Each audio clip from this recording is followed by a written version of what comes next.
Today is Thursday, June 3rd, 2021. Coming up on Roland Martin Unfiltered. The attorney representing former players in the NFL's landmark concussion settlement is apologizing, saying that he didn't recognize the scope of this problem of race norming. We'll be joined by Lacey Leonard, wife of former defensive tackle Lewis Leonard. Well, they're the ones who sued the NFL and forced them to change that policy in their $1 billion concussion settlement. Four Directions' native voice has joined Fair Count in the fight for voting rights. We'll talk with Four Directions founder O.J. Siemens about the importance of the Native American vote. South Carolina State Senator Mia McLeod is making history as the first black woman to run for governor of that state. She joins us today on the show. Plus, President Joe Biden offers little hope for the passage of H.R. 40, saying that it's not going to pass in the United States Senate because they only have 50 Democrats. And in Ohio, a Memorial Day event, organizers cut the mic of a retired Army Lieutenant Colonel when he tried to address the role that black people played in the role of the holiday. Yeah, they cut the mic. And we remember the life of an esteemed documentary editor, Louis Erskine, who passed away at the age of 64 of cancer. It's time to bring the funk on Roland Martin Unfiltered. Let's go. He's got it. Whatever the miss, he's on it. Whatever it is, he's got the scoop, the fact, the find. And when it breaks, he's right on time and it's rolling. Best believe he's knowing. Putting it down from sports to news to politics. With entertainment just for kicks, he's rolling. It's on go, roll, y'all. It's Roland Martin, yeah. Rolling with Roland now.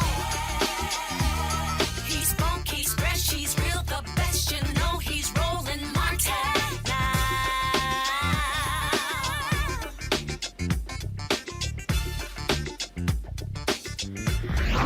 Martin. Folks, President Joe Biden, when he went to Tulsa, he talked about the Tulsa race massacre and what happened, and walking through the history, also noting he was the first president to do so. Also there, members of Congress, CBC members, who have been pushing H.R. 40, which is a bill that would study the impact of slavery, potentially leading to reparations. Yet privately, he has told folks at the Senate, the votes simply are not there. I've been saying forever that I don't trust white folks are going to vote for reparations. They want me to vote to study H.R. 40. Congressman Jim Clyburn of South Carolina, who runs the whip count in the House, told us a week ago today they did not have the vote. So the question is, what is the path forward for H.R. 40? Let's go to my panel. Dr. Greg Carr, Chair, Department of Afro-American Studies at Howard University. Reese Colbert, Black Women in Views. Glad to have both of you on the show. Later we'll be joined by Amisha Cross, Democratic strategist. Greg, I'll start with you. You have been very much involved within COBRA efforts to get reparations. I have said consistently, you got to have votes. Clyburn says they don't have the 218 in the House. Biden is saying even if they get the 218 in the House, Senate votes are not there. What's next? What happens? What should happen? It's really not that difficult, Roland. It is and it isn't. It's a matter of political will. No one is accusing the Congress of courage. Well, that's not true. I think the white nationalist party has screwed up all the courage it can with its bird chest to support white nationalism. But as far as Democrats are concerned, there are not many profiles in courage. But it's fairly straightforward. As you said, H.R. 40, since Congressman John Conyers has introduced it years ago, has been introduced just almost every session. It's finally there. It doesn't have the co-sponsors yet, but we're hopeful that it will get the co-sponsors. But that's really one track. The other track is simply to appoint a presidential commission. And quite frankly, I think that's what some folk have already begun to do. I think there are some academics, Sandy Darity being one of them that comes immediately to mind, who are quietly lobbying the Biden administration because everything that is called for in H.R. 40 could be done by executive order. And quite frankly, that's what I expect to happen. And I think politically, that is a strategy that's not only not off the table, I think very quietly that would probably be the most effective way to move forward at this point. So with that, Reese, again, when you map out what a strategy is, and that is this here, okay? The House still has to vote. Representative Steny Hoyer has talked about, he said they were going to bring it to the floor. Now, even he's sort of mentioning something at the presidential level, which means the votes are not there in the House. Okay. Right. Let's say the 218 votes were there in the House. The votes are not there in the Senate, which means that those who want it have got to be pushing aggressively to President Biden create this by executive order. Yeah. So, again, I get people who are sitting here who tweet me, cut the damn check, and I'm like, well, idiot, you can't cut the check because any appropriation has to be done by Congress. And again, how are you going to get the votes? Okay? And so do you believe that the attempt should be made to vote in the House? Because here's the deal. If you're Clyburn or Congresswoman Sheila Jackson Lee, do you want to bring up H.R. 40 in the House knowing full well you don't have the 218 because you risk losing? Well, I mean, as Dr. Carr pointed out, it gets introduced every single session. It never gets to a House floor vote. So, well, actually, remember, it got introduced. It didn't even get a committee vote. This, at least, has been voted out of committee, hasn't been brought to the floor yet. So this is the furthest it has ever gotten. Right. And I don't think that the Democratic Party wants to, basically flat out admit that they're unserious about reparations. I mean, this is the conversation that's been going on for years now. It was actually pretty prominent in the presidential primary. And so they're going to continue to kind of deflect. And their political reality is they do not have the votes. There is no political will to get the votes in the Congress. I mean, it's getting more and more co-sponsors each session. So there is some small progress there. But the reality is that there is absolutely no interest whatsoever in the Senate to take upon this this study. It's just a commission. It's not like a check is going to be cut directly from the commission. So I agree with Dr. Carr's point. President Biden could appoint a presidential commission to study this issue. He could choose to study this issue in any number of the executive agencies, or they could form a task force, or any number of things can be done at the executive level. I don't know if President Biden is that guy. He didn't run on reparations. And I think he has limits to what he's willing to do to court the Black vote. I'm just being honest here. And so I think that he can be pressured to do something on a small scale, maybe a commission. But I think it's going to take a lot of pressure, and it's going to take a lot of, at some point, the administration, and y'all know I'm team, VP Harris, but she's not the president. And so at some point, President Biden is going to have to be forced, his hand's going to have to be forced to do something by executive order on this. It's not going to go away. You're not going to be able to appease a large swath of the Black community by just saying the votes aren't there. The votes aren't going to be there for a lot of shit. So what can you do by executive order? What can you do with your executive power? But another tack that I would say is that the next steps are really what we're seeing in the state of California. The state of California passed a commission legislation last year. That was something that Ice Cube took credit for, even though other people were working on that for quite a long time. Gavin Newsom has actually started to bring that panel together, that commission together, probably because he's up for recall. And then I think it was a couple of weeks ago where you had someone on here who successfully got a commission of sorts in their city. Also, you have colleges, you have different organizations that are starting to look into these things. So there are things that can be done outside of the federal level. There are things that can be done at every level, whether it's holding different organizations accountable, universities, companies, corporations, hell, families that had owned slaves, all kind of stuff. I think that we have to kind of look beyond just simply looking for Congress for leadership on this, because there is none there. I shouldn't say there is none. There's leadership there, particularly from the CBC, but leadership and results don't always go hand in hand, unfortunately. See, Greg, it's interesting. I love these people out here who say, Roland, you called reparations a pipe dream a decade ago. You know why I said that? I had no faith that white people were going to vote on it. I didn't. I had absolutely no faith. And and I still don't have any faith in white people actually being honest about reparations. And matter of fact, we'll get to the story a little bit later in the show where the white folks in Ohio cut the damn microphone of a white retired lieutenant colonel who was just only stating actual history on the creation of Memorial Day. But that's a little bit later. But here are facts. Here are facts, Greg. 69% of the people who voted in the last election were white. 69%. 85% of Donald Trump's voters were white. 61% of the people who voted for Joe Biden were white. So what you're dealing with, you have about 30-some-odd Democrats who are not from black districts. They are representing people who ain't black. That's really what you're dealing with. And then for the people who are yelling, this is why we got to vote for both parties. Okay, show me one Republican. One who's actually going to vote for H.R. 40. I don't know about y'all. I ain't seen one. Not even a black one. It is two black. One from Utah, Burgess Owens, dude from Florida. Hell, I don't even know his name. Okay? And hell, we know Senator Tim Scott ain't gonna vote for anything, ain't gonna vote for this at all, because hell, he couldn't even vote to confirm Kristen Clark. So we know where that's going. And so this is what we're now faced with. And for everybody who keeps saying they got the black vote, they also got the white vote. And that's what you're dealing with. That's true, Roland. I mean, Reese laid it out. I think there will be more done at the state and local level. The Evanston and the sister you had on from Evanston and then Cobra has been working very closely with her to get some attempt at giving some financial support for home ownership. It's a form of reparations. It certainly isn't reparations writ large, but that's really beside the point. I think that the deeper point is this. The reparations struggle in this country is really about America. It's not about black people.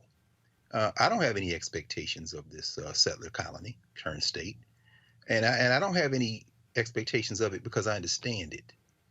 What we're seeing right now, and it's uncomfortable for people to hear, and they often hear it and then kind of pass it away.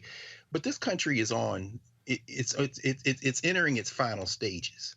It may take 100 years, it may take 50 years, but what we're seeing here is probably the last chance this country has to hold together in its current form. Joe Biden, for example, suspended the drilling licenses in the Arctic. At the same time, Financial Times just reported today that the G7 countries together spent $190 billion in fossil fuel aid during this pandemic. What's going on locally in this country is really an inward turning battle over who is going to control the levers of power in a world that has already passed America by. What does that have to do with reparations? Reparations isn't just about cut the check. Reparations isn't just about financial, compensation or redressing. Reparations raises an essential question. Is this going to be a country or is it going to eat itself? And quite frankly, all the signs point to it eating itself. So, no, I mean, Joe Manchin and Kristen Sinema, sure, they're a problem. But then so is Karine Jean-Pierre when she says at a press conference yesterday when Biden's on his way to Tulsa, oh, yeah, the president supports a study, but he's more concerned with dealing with systematic racism as it exists right now. Okay, sis, let's be very clear. That type of statement is absurd. It doesn't even make sense. But understand what you're doing. Reese just said it. This is politics. Politicians aren't courageous leaders and heroes. And so, yes, first of all, let us continue to push, okay? And if we can get it to the floor, vote. Why? Because whether it passes or not, this is the litmus test. Right. Be on record. Be on the record, because see what these white boys and their mascots like Senator Scott have decided, they're going to die on this hill. But what they don't understand is they're going to die on this hill. And I think they don't think they seem to believe in something that doesn't exist. That something is a nation called the United States of America. The reparations test isn't a test of black. It's a test of whether it's going to be a country or not, because we ain't going to just die. You understand? And the demographics are trending against them. We'll talk more about it, Roland, because it seems like every story you got tonight is more and more evidence of why reparations, it would be a better bet to invest in reparations than it would be to say no, because if you don't, we've already crossed the line where we say we're not going to take this anymore. This is why what I keep saying, Reese, and I've been saying it consistently now for 12 years. When I drop this book next year, it's going to really explain it. We're dealing with white fear. We're dealing with white fear not just from conservatives. We're dealing with white fear from liberals, white fear from Republicans, white fear from Democrats. We're dealing with people, some who are overt and some who are covert. January 6th was all about white supremacy, white nationalism, and white fear. That was no different from the Reconstruction period in Wilmington and the 100 race massacres that took place all over the country. This is what we are seeing. What we are now dealing with, and we're going to deal with it next in the NFL story. What we're dealing with, Reese, is white folks not being able to handle that. That's why when Greg talked about settler colony, they cannot handle with the redefinition of what it means to be an American. They can't handle that we now get to actually say what an American is, what a patriot is. We now get to have a say in it. And what's killing them is they have been able to define America through their white prism all of these years. And now it's like, damn. Now they gotta say so. That's why the voter suppression thing is there, because they are trying to stop what is happening. And they're trying to stop it because their children are sleeping with us and marrying us. They're trying to stop it because now their kids are learning history and not his story. And they're just sitting here going mad like, what? Oh my God, what can we do? Because an invasion is going on. It's an invasion against stupidity. That's what it is. Yeah, but I think that we have to realize that this is their last throws. They're throwing everything Oh, at yes. the kitchen sink to maintain power. And they're going to fight hard. Yes. Remember, we had a civil war. Right. The battle lines have been drawn. You are on the side of white supremacy, all in. And I'm not going to say there is a side that isn't on white supremacy, because let's be honest, this country is a white nationalist country. Let's just be honest about that. There's white nationalism that allows us to have a little something, something, and then there's white nationalism that says, hell nah, y'all N-words can't have a damn thing. Okay, so that's kind of really the spectrum that we're really all operating under, because we can't get that much progress. I mean, we haven't made that much progress by any metric. If you just look at the economic progress, if you look at the wealth gap, if you look at the health disparities, a number of things, education, and let's not even talk about criminal justice. We haven't made a lot of progress in there, but the battle lines have been drawn. And when you have somebody like a Joe Manchin and a Kristen Sinema saying that they don't want to break democracy by getting rid of the filibuster, what they're saying is they don't want to break the way democracy works for the white minority rule that's coming. They want to maintain that white power. That is their allegiance first and foremost. So what we have to do is we have to realize that white folks, white nationalists, are not going to have a crisis of conscience. It's not going to happen. And so what we have to do is to be more strategic. When we're talking about reparations, are we talking about cut the check, or are we talking about repair? Because if we're talking about repair, if we're talking about restoration, then we can be strategic about that. We can support strategic policies that get us closer to there. If you look at what just happened with the American Rescue Plan and the effects on child poverty, that has a disproportionate impact for the Black community. When you talk about closing the home ownership gap, that has a disproportionate effect on our community. And so what we have to do is we have to move away strategically. I understand on an emotional level, I understand on a moral level why people want to say Black and nothing else, Black and nobody else. But on a strategic level, we have to identify the areas in which we are hurting the most and support not only just the politicians, but the policies, and get educated on those, on how we close that gap. Because it's never going to be a time where, first of all, the Supreme Court has already put to bed any kind of federal strict racial quotas. Like, as close as you get is the Alaska Natives. If you look at all of the government, federal contracting and things like that, that's a very specific group that's called out. Black folks, not so much. So we have to realize the political reality and get smart and get strategic and push for those things that help get us closer. What President Biden laid out were things that get us closer. It's not repair in total, but it gets us closer to what we need. Now, we could go further. We could have Black and nobody else, but when we do that, that gets us nothing, because that's not possible. But what we got to do is we just have to get a little bit smarter about the specific things that we push for, and we can identify that don't necessarily have Black in front of it. Because if we're waiting for that Black, we're going to be waiting a long ass time. It's already been 400 years, and we're going to be waiting a whole another 400 years. So let's get what we can right now. You got over $1 trillion infrastructure plan. They're talking about climate change. We need some environmental justice in that. Every aspect, we need to get in on that. And we need to find out how we can direct that money towards our community, and how we can bookmark it and earmark it in a way that still passes the racial muster from the Supreme Court and government challenges, but we still get ours in the end. Well, look, I spent a lot of time today dealing with dumbasses mad that Reverend Barber was singing a song with the survivors, and they were like, "Oh, what y'all doing? Y'all should be doing this. Cut the check." I'm like, "Fool!" The survivors asked him to sing the song. That's why we just got to understand. And also, I keep busting bots. I keep telling y'all, when y'all see people with a name and then by 8 numbers behind their name, and then you click their bio and they open their account in April 2021 and they have 5 to 8 followers, that's a troll farm that's stirring up dissension among black people. I keep warning y'all, the troll farms, Russia out there, they know how to push the racial buttons. And so these troll farms are sitting here slamming Biden, slamming Democrats, black folks on the plantation.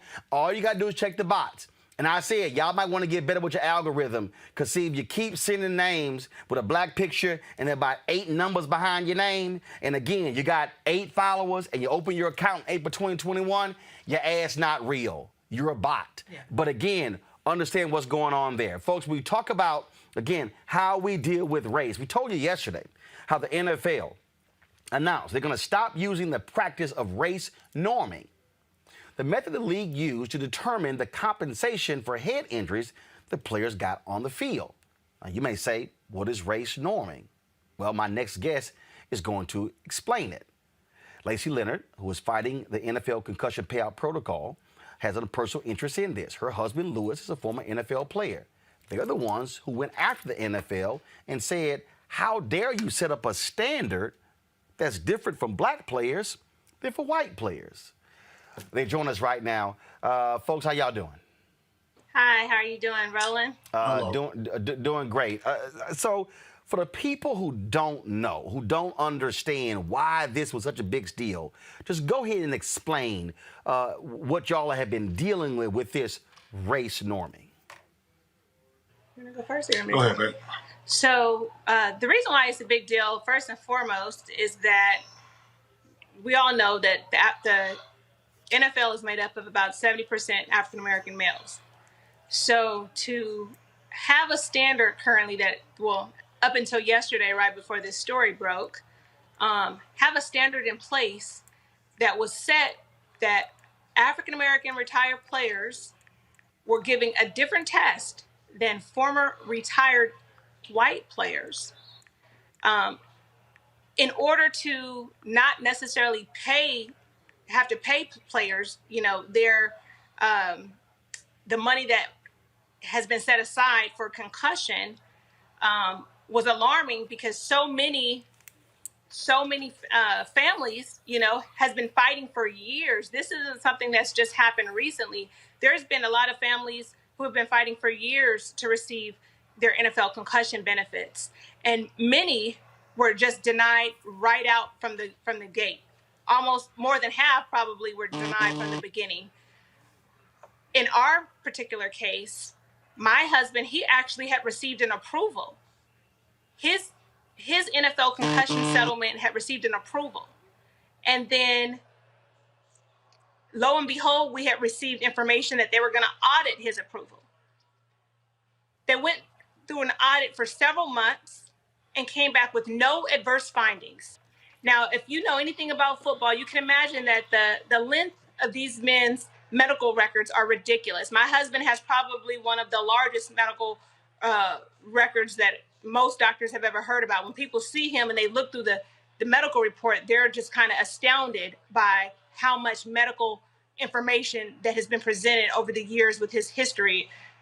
And to get diagnosed, and for a doctor to say, 2 doctors, neurologists to say, yes, we believe that this particular player is showing signs of early dementia. And then the NFL goes through an audit and find no adverse findings in this audit, and then wait until the very last day that they could to appeal their NFL administrator that was supposed to be neutral, and then tell us, we have reversed his approval, and we made a erroneous mistake, is what they put in his report. And, unfortunately, your approval was denied. It's a slap in the face, because my husband sacrificed not only his body physically and mentally. My husband played his entire career with broken wrist and, being given Toradol shots and things that have affected his kidneys. And I mean, his livelihood has forever been changed. And then to get to the point where they make you jump through all these loops just for benefits that they say is set aside for retired players who are eligible, and then to have the doctor say, yes, this person has substantial claim and medical report and MRI and testing that supports this evidence, for them to turn around and say, well, you know what, there are some things that we didn't provide in the test, so therefore we made a mistake. And so my question to the NFL is, well, why has there been any type of different standards of tests for the black players and the white players? I can only assume that this is a form of systemic racism, because I'm sure if the NFL would be forthcoming with who has actually received benefits for this particular claim, and look at the doctors, because a lot of us, there's only certain doctors, let's be clear, there's only certain doctors that they will even allow you to see. It'd be interesting to see how many of the black players that went to some of these same doctors and the white players that went to some of these same doctors have been approved. However, because the NFL is a private industry, they don't have to share that information. And as of yet, they have not. It literally was only until yesterday, right before ABC decided to break this case, that they put out a statement. You know what? We made a mistake. We're, at first we didn't think that, we thought it was, a few cases here and there, but we realized that there might be a problem. Really? They have no idea what my husband goes through every day. This is not a thing that just he goes through. This is a thing that I go through. This is a thing that our children goes through. It has affected our entire family. And so to see them just kind of try to brush it under the rug, like it was a mistake, we'll fix it. I think that especially the black community should be outraged. We dominate the NFL. Those are your brothers, your fathers, your big brothers and cousins that are out there on the football field. When they're out there, it's not a black or white thing, and it shouldn't be. It's about a team. It's about a championship.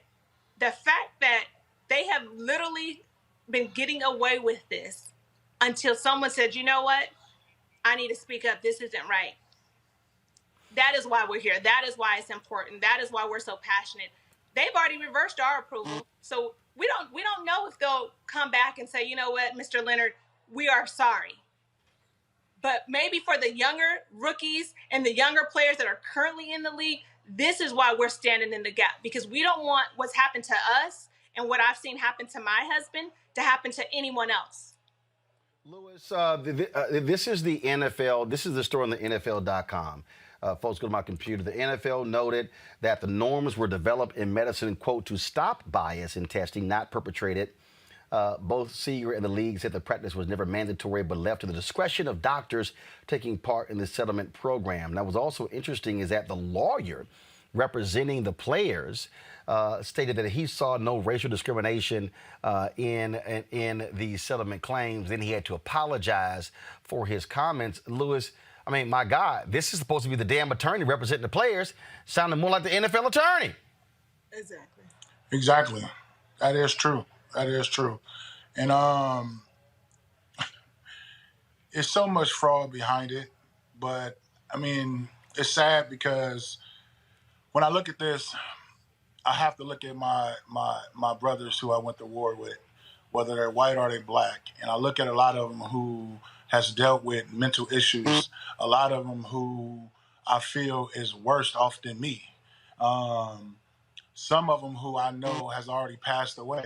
Some of them that I know that, has called me in within the last week telling me how, they don't know why they want to be away from their family, or they don't know why they feel like don't nobody want them around. So it hits home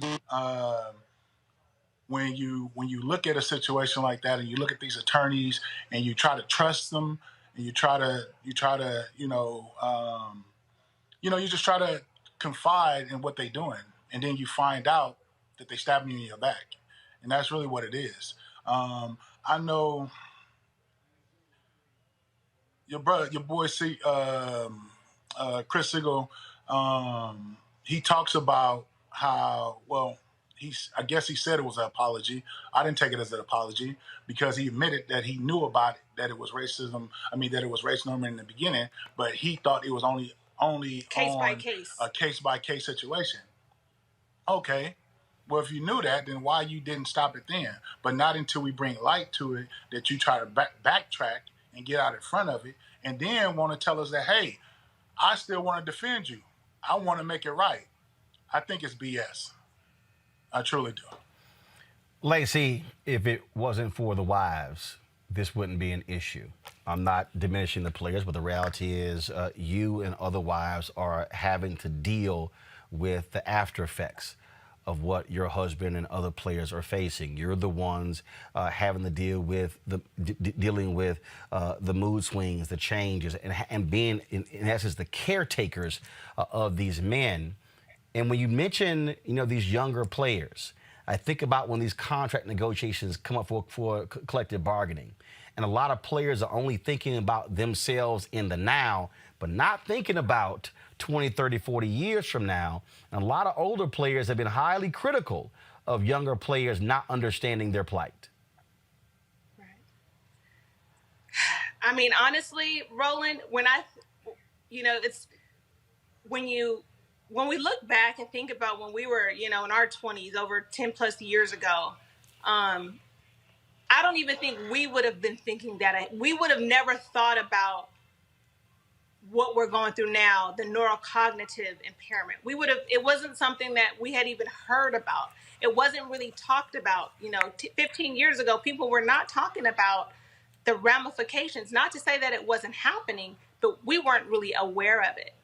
And for a lot of the younger players, I understand it. They're young. They're not thinking about 10 years from now. The average NFL player only plays, I believe, three years, maybe 4 years. So these young men, they're not thinking about what life will be for them in the next 10 years or the next 20 years. And we have to be transparent. It's important for us to be transparent. Lewis and I, we are one of those NFL couples that came out. I think they said most NFL marriages probably end in divorce. About 80% of marriages in the NFL end in divorce within the first 2 years. That was my husband and I. We were college sweethearts, been together all through college, all throughout his entire NFL career. And then within the first 2 years of transitioning from life after the NFL, we found ourselves in a divorce and went through a divorce.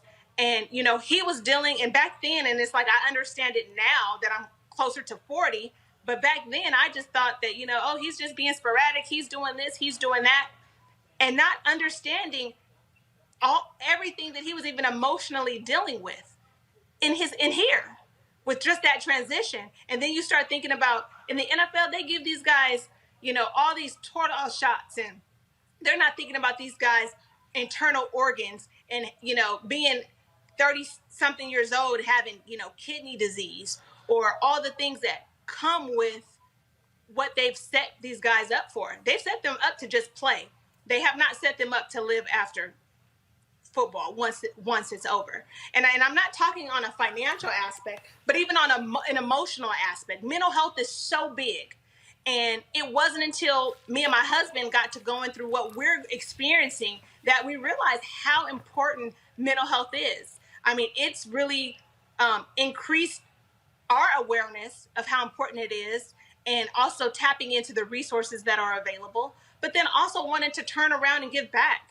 Lewis and I have been for the last year, really intentional about how can we help other players, retired players and their families, so they don't deal with what we've had to deal with. They don't have to go through what we've went through with the divorce and the breaking up the Black family. There's so many broken homes as it is, but when that's all and you don't have anyone trying to help you direct through that, then it just continues to, generational curses just continue to go, and I thank God, Lewis and I have been able to restore our marriage. And then even to just right now, we're working on opening up a behavioral health facility specifically for retired players to come in and get the resources and the mental health check-ins that they need and the support that they need. Because honestly, Roland, a lot of people cannot relate to what these guys go through. Yep. Lewis and I have been to meetings with other players where they have said they have just wanted to end it all.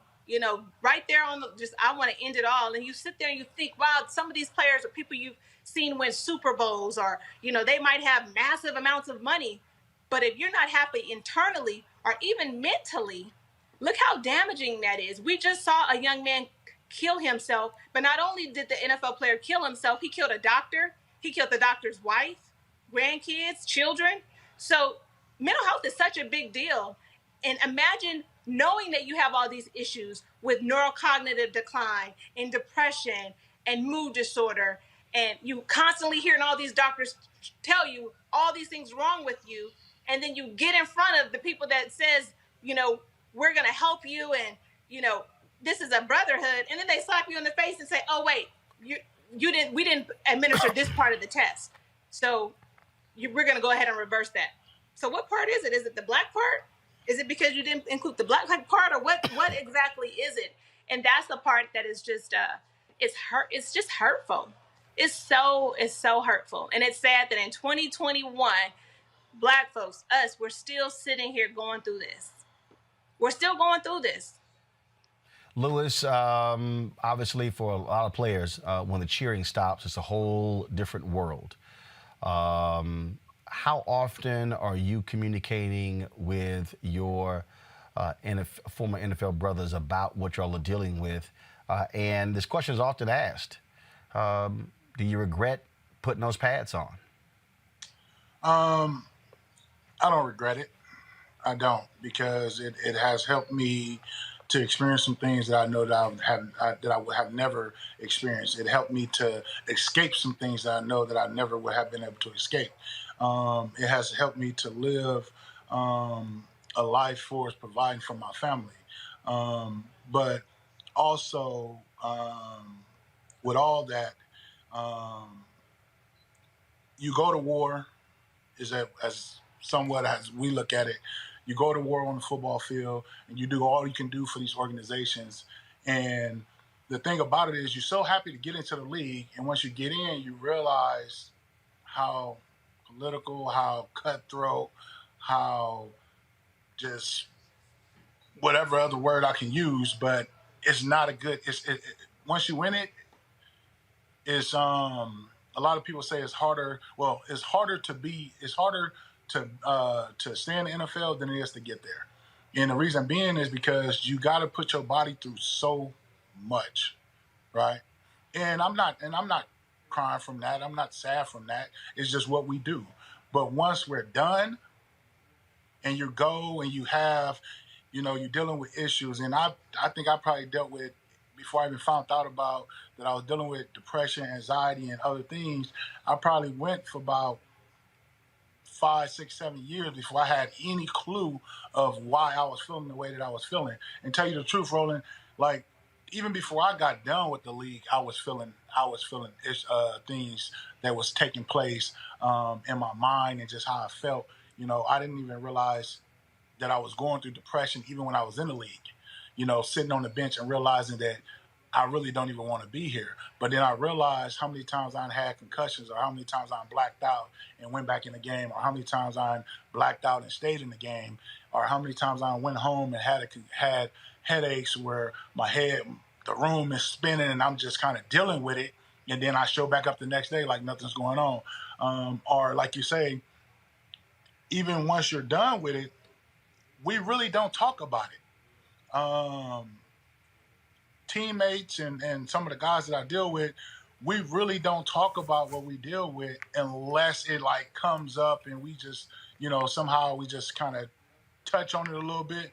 But when I first got done, I didn't talk to nobody about nothing. But I think once we started to gain awareness about other people talking about it, then it made it a little bit more comfortable for us to come out and talk about it a little more. But still today, I know that I just throw dirt over things. I don't come out and express my stuff as much as I should.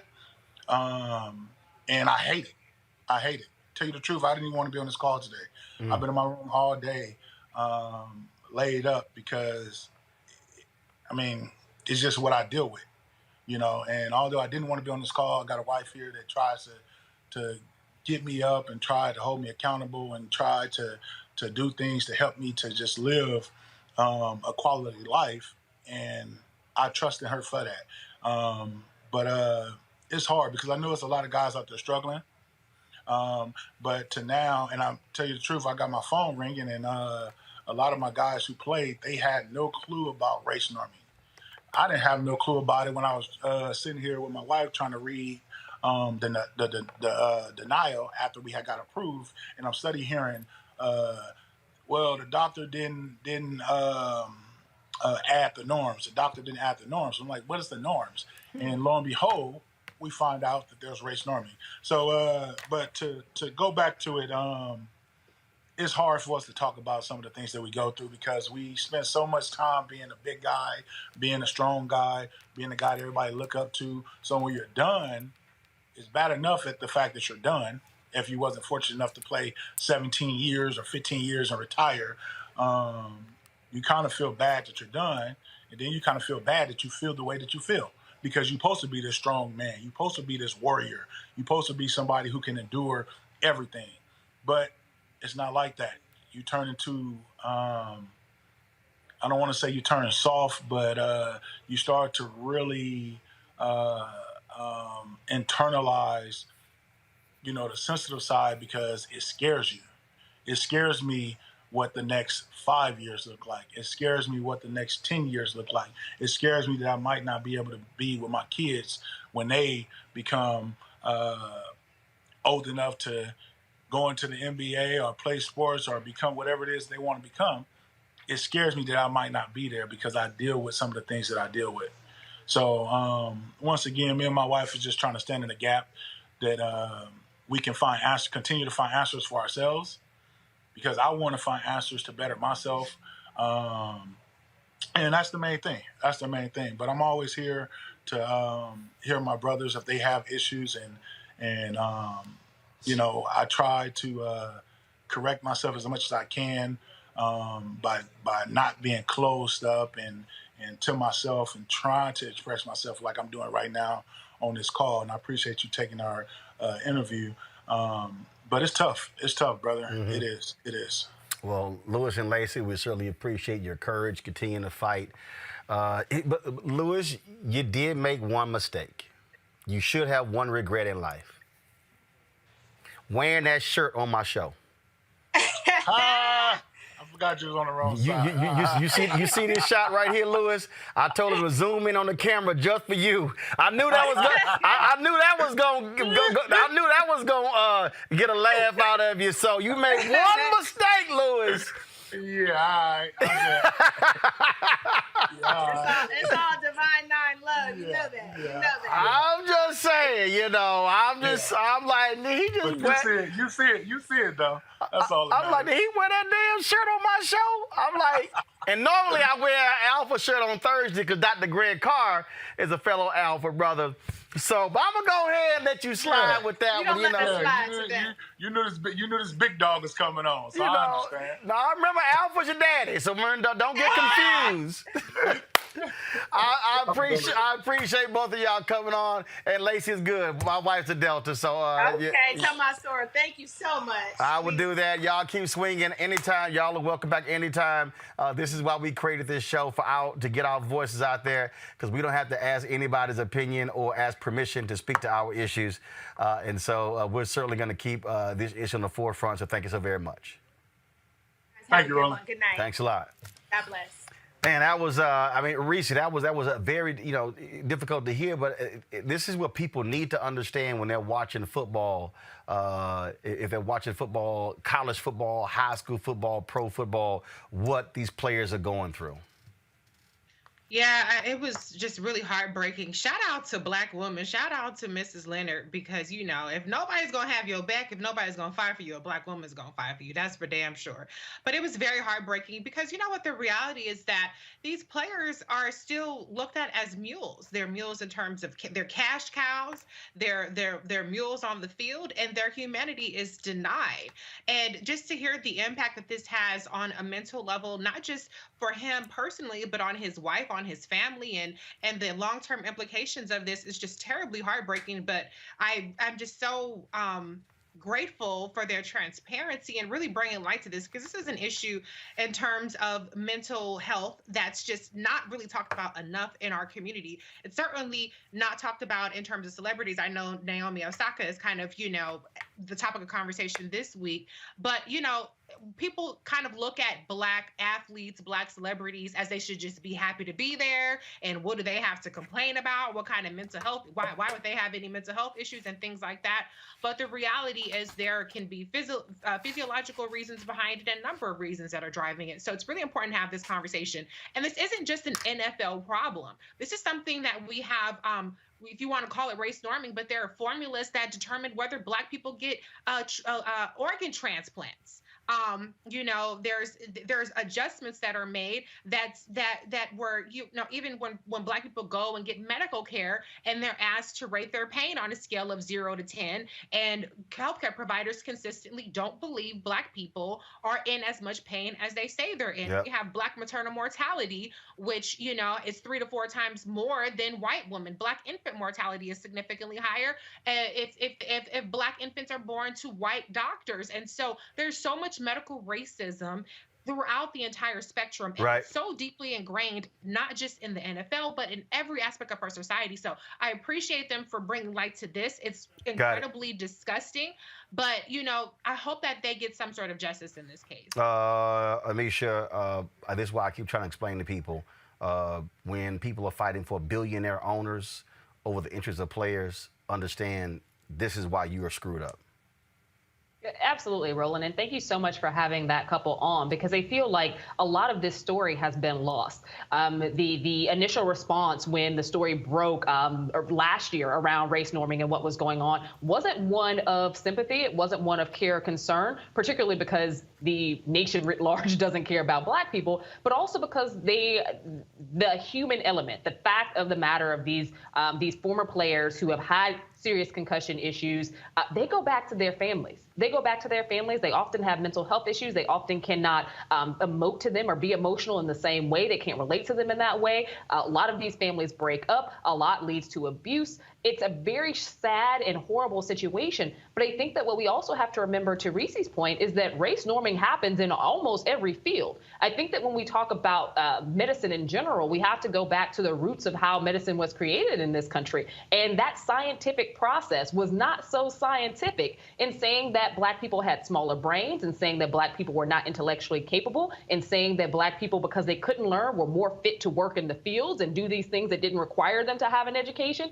I think that we still see that today. That same pseudoscience was used to say that Black people didn't feel as much pain. So I think that we're continuing to see this ratcheted up in various ways across multiple industries. And the NFL is one that is bought and sold from Black people. There would be no NFL without Black exceptionalism. So to watch the NFL push so hard to even have had race norming in the first place, we never should have gotten to the point where it had to be dismantled. It shouldn't have ever existed. And my problem with that is that there's so many Black men who have fought against it who were not heard. There's so many people who are still out there now. Many have been buried because of serious concussion issues. And the NFL owes everything to Black people. They owe everything to Black men because Black men are the damn league. Greg, it was a serious topic. I did not want to turn to a Greek fight, but I figured that brother he needed a smile. And when he said it was hard for him getting out of his room, I knew that was going to bring him a flashback to bring a smile to his face. Yeah, and that was beautiful, brother. I mean, my own brother-in-law, Randy Fuller, went the wrong way. Rose Psi, Omega Psi Phi at Tennessee State. But he also played defensive back for Tennessee State, and he played enough years in the league, 6 or 7 years in the NFL, to qualify for a pension. And that's important to understand. Frederick Douglass wrote, that power concedes nothing without a demand, never has, never will. Mhm. Fred Douglass, who wrote in his autobiography about how in the week between Christmas and New Year's, enslavers used to tell their or like it better when the enslaved Africans who had that week not in the fields would run foot races and get drunk and play games rather than go and work on their own little gardens or patch their cabins, because they would rather watch them perform for them. Athletics is a form of enslavement, as Bill Roden reminds us all the time. And in fact, there's nothing, this just south of $1 billion settlement for the NFL doesn't occur without black struggle. And I'm not talking about that slick-haired Christopher Seeger. No, let's talk about the attorneys for two brothers who were playing for the Pittsburgh Steelers. We're talking about Kevin Henry and Najee Davenport, one of my brother-in-law's former teams, the Steelers. Their lawyers tried to intervene, and that federal judge, Judge Brody, by the way, elections don't matter. They're both the same parties. Yeah, Judge Brody was actually appointed, she's in her mid-80s now, by George H.W. Bush, but it's a different Republican Party then than now. This judge, who dismissed their suit on procedural grounds, turned around since you went on the air tonight, Roland, and now is allowing those two brothers who were not controlled by the league adjacent attorney for the rest of the athletes, allowed them to intervene. What does that mean? That means this. It means that, well, right now they've just convened, and this just happened, like you say, since you've been on the air. They've got a team of 8 neuropsychologists who are being convened. 2 of them are women. 3 of them are black folk. Now, I don't know if either of the 2 women are also black, so we don't know. They may just be doing, PR thing. Oh, 2 women, 8 black. Okay, 3 black. But anyway, my point is that they're going to be working on these new norms. Why is that important? None of this settlement happens without this struggle. And it isn't just the league adjacent attorney who claims he's representing the interests of the players. It's the attorneys for these 2 brothers who kicked in the door waving the 4-4. The NFL made $15 billion, as you say, in 2019 before COVID hit. Finally, I took a look at the concussion settlement tables, the qualifying tables. Men like, and by the way, just because we're saying men, it doesn't mean we're not also talking about women, because some of y'all old enough to remember the ABL. That was the American Basketball League when women tried to put together a professional league that the NBA crushed by going in the tank for years with something called the WNBA so they could put that player-owned league out of business. And now the WNBA is in place, and they don't pay those women anything based on the male athletes. So I'm just saying it's all part of the same criminal enterprise. But when you look at the monetary award table, the highest amount you can get if you're under 45 years old and you're diagnosed with ALS, Lou Gehrig's disease, you can get $5,200,000. Next up, death with CTE. That's $4.1 million. Then Parkinson's, Alzheimer's in declining order. That's if you're under 45 years old. So that's really in that spot. Randy is mid-40s, late 40s now. He's not even in that, if that would happen. But if you go all the way down the table, if you're over 80 years old, if you're in your 70s, you know how much money you might get for a level 1.5, which means not ALS, not CTE, not Parkinson's, not Alzheimer's, but these other, and it's going to be, most people going to be in that other category. You might get $26,000. And 5% of that goes into a fund to help fund the monetary award and pay the lawyers. It's a criminal enterprise, brother, even if they get everything that this white boy negotiated. Gotcha. At some point, and by the way, I haven't watched and that's since Kaepernick. And that's took a knee. So NFL goes to hell in my mind. So I don't give a damn either way. But Well, that's precisely why these wives and these players, the former players, are actually fighting. Speaking of fighting, folks, we talk about black folks put Joe Biden in office. It was a multiracial coalition that did it. You go to Arizona, it was Latinos and Native Americans that played a huge role in Arizona. You talk about Nevada. There are a number of states where the Native American vote was critical. Even in Georgia, in the runoff with John Ossoff and Pastor Raphael Warnock.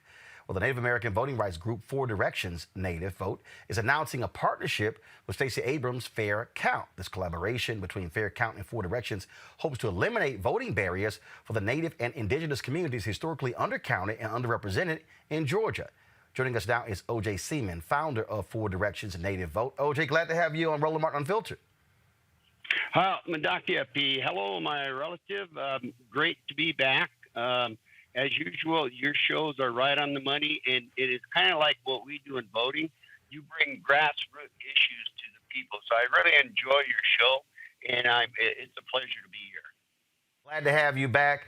We met in Georgia when I was there covering a rally for Pastor Warnock and John Ossoff, and just talk about, for people who don't understand, who overlook the Native American vote, and what happened even last year when Republicans were targeting voting locations that impacted the Native American vote in various states. Yeah, and it's still happening. I mean, we have legal battles going on in Arizona. We have battles going on in Nevada. Even at Georgia, we have the Lower Muskogee Creek tribe that is one of the plaintiffs in the lawsuit that was filed on the last voter suppression legislation that came out of the state. So, I mean, it's a constant battle where every day you get up, you just got to figure out what state you're going to fight with. And we've actually really we're honored and actually humbled by being able to form a cooperation with Fair Count, Leader Abramson and Dr. Janine Abrams McLean. Our culture, I'm a Lakota Sioux, but our culture, the women were always the backbone of our culture and what we've done. And so to be able to team up with such a fantastic pair of young ladies, it's really humbling. When you talk about this partnership, give our listeners and viewers an understanding of how critical the role the Native American vote has played in these elections. Folks don't realize, again, Joe Biden did not win this election by a lot in Georgia, in Arizona, in Wisconsin, in Pennsylvania, and Michigan. So truly every vote absolutely counted. Oh, and it did. I mean, in Arizona, it was 11,000. I think the former guy, I can't remember his name, was basically saying, can you look around and find me 11,000 votes? I mean, that's how close it was. But in Georgia, when we worked there, we turned out in Georgia, North Carolina, and South Carolina, individuals can identify their race when they register to vote. Well, we turned out 71% of those that registered as Native Americans in Georgia.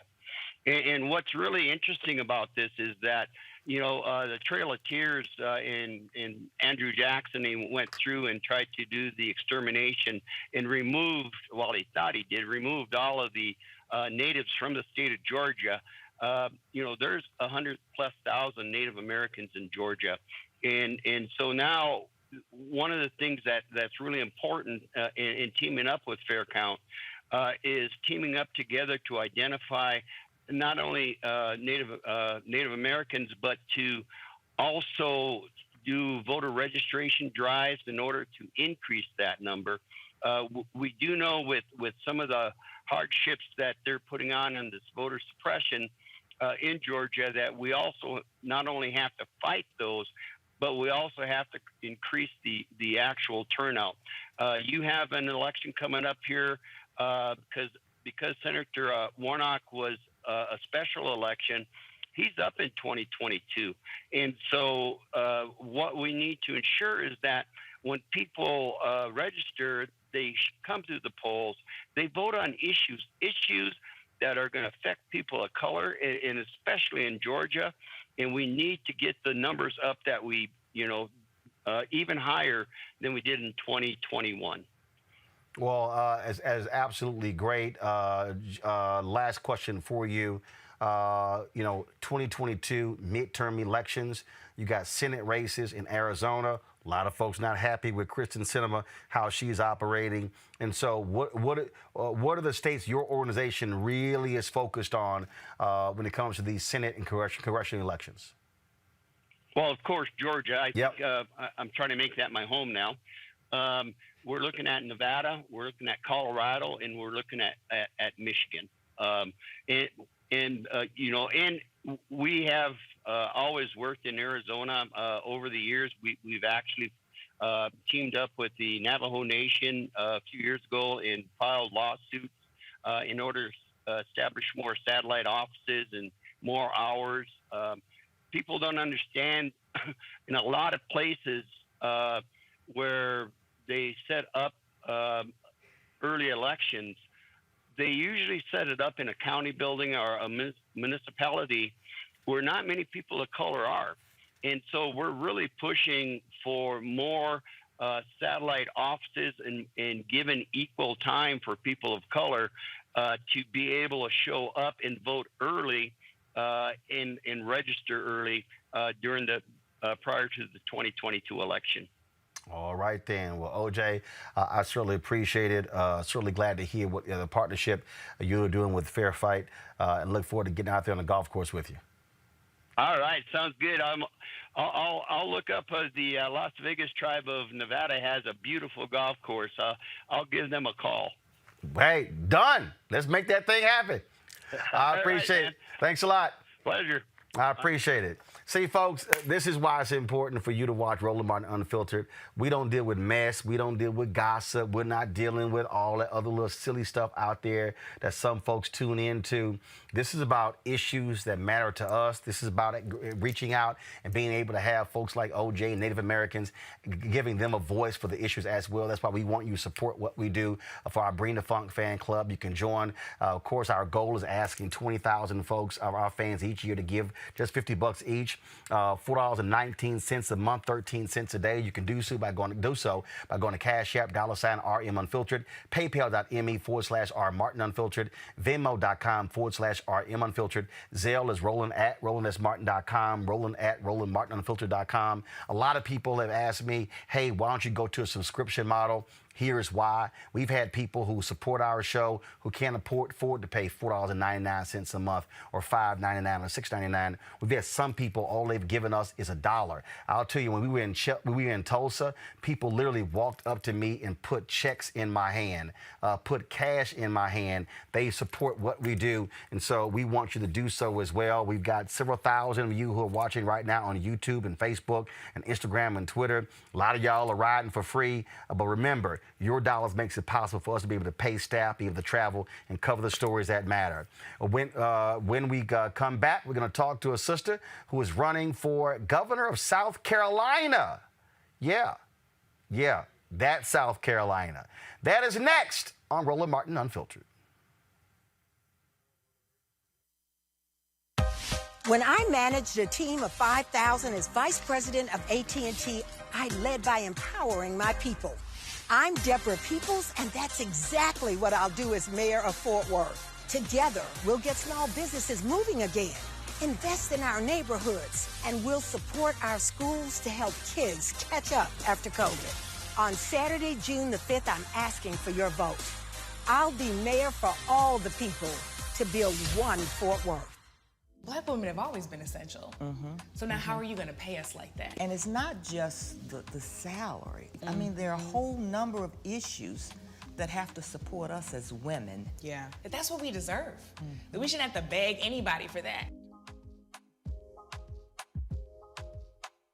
And I think that we are trying to do our best as a generation to honor the fact that we didn't come here alone and we didn't come here by accident. I always say every generation has to define for itself what it means to move the needle forward.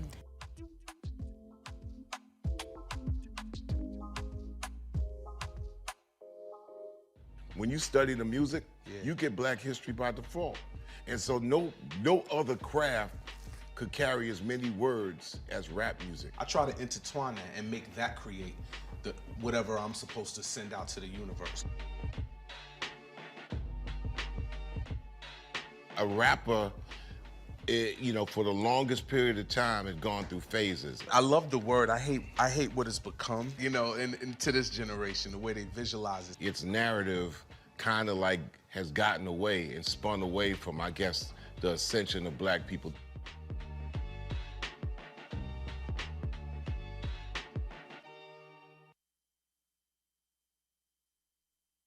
Hi, my name is LaToya Luckett. Yo, it's your man Dion Cole from Blackish, and you're watching Roland Martin Unfiltered. Stay woke.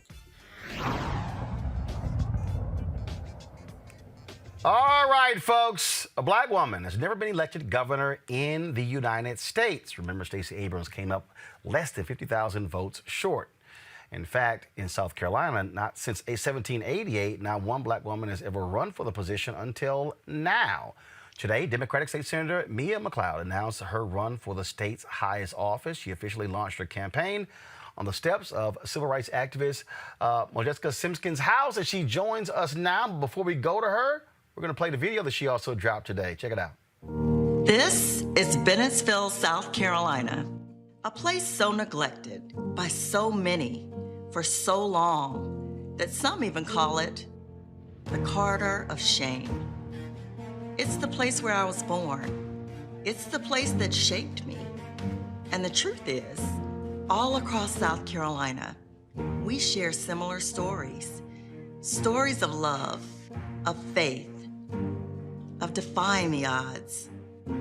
But far too often across this state, we also share stories of struggle and neglect because politicians have forgotten about all but those who agree with them or fund their campaigns. Fixing what's broken is all of our responsibilities. That's why I first ran for the legislature. I've been fighting for parents who, like me, dream of a better future for our children with quality education and great paying jobs so we can keep our best and brightest here. For women, so we can control our own healthcare decisions. And for families, so we can stay safe and healthy without emptying our life savings. And why I take on the fights the old guard runs away from.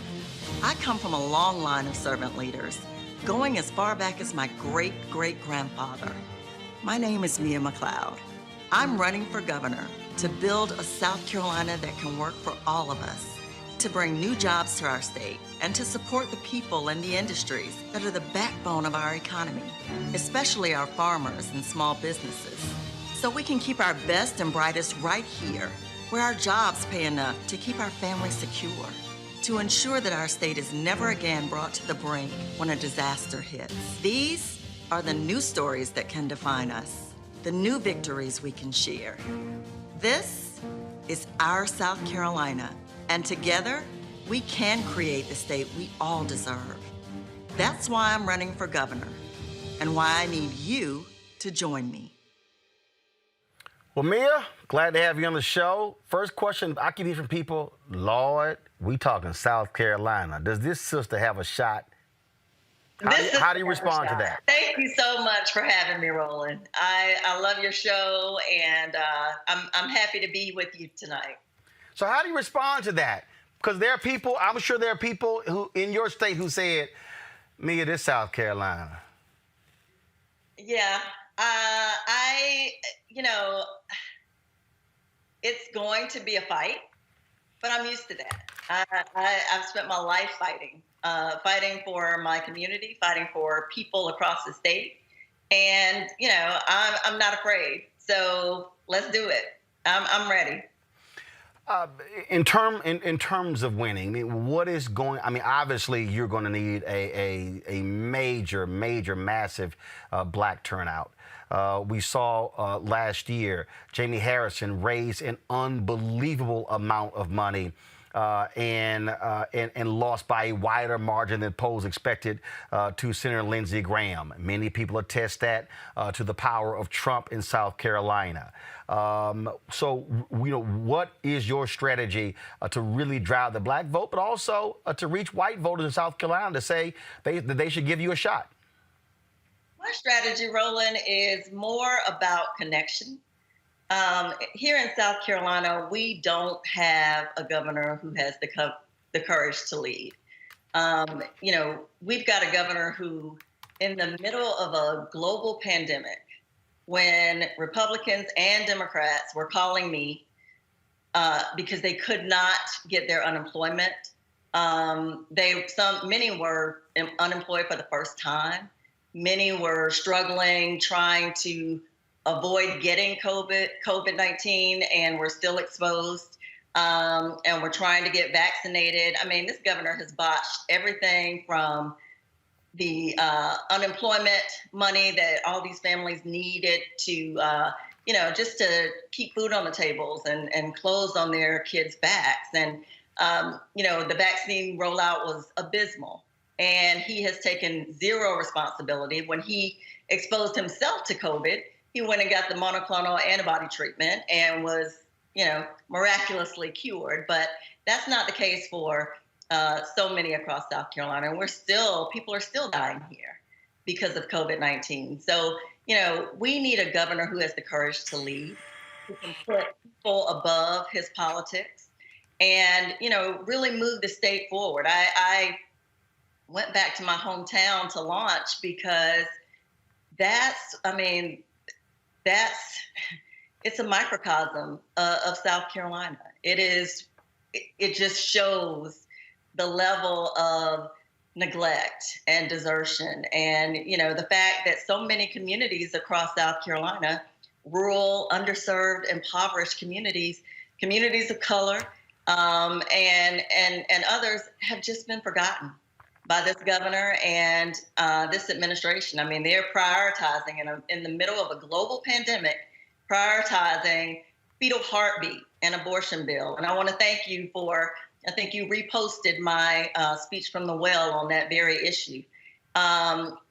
In addition to that, we're doing firing squads. So we're regressing, open carry. So it's going to be open season on people of color. I've got 2 young adult sons that I love to the ends of the earth. And I'm going to be that candidate who is not afraid to talk about race in South Carolina, something that, our state and many others across the country have been afraid to address. We don't have that luxury of not addressing the issues that matter to all of us. So I'm looking forward to this fight. Obviously, you're dealing with a conservative state of South Carolina. But with people who don't understand the history, the number of African Americans who were elected in that state, and in fact, in that racist D.W. Griffith movie, The Birth of a Nation, they used the South Carolina state legislature to show and inept black folks eating chicken and watermelon on the floor. It was a vicious attack directly on black people in South Carolina. But when Meg Kennard, my buddy, wrote a story yesterday about you running, she posted this on her Twitter page, which was unbelievable. And I had never heard this until I saw her story. She wrote, "McLeod is the first black woman to seek South Carolina's top job.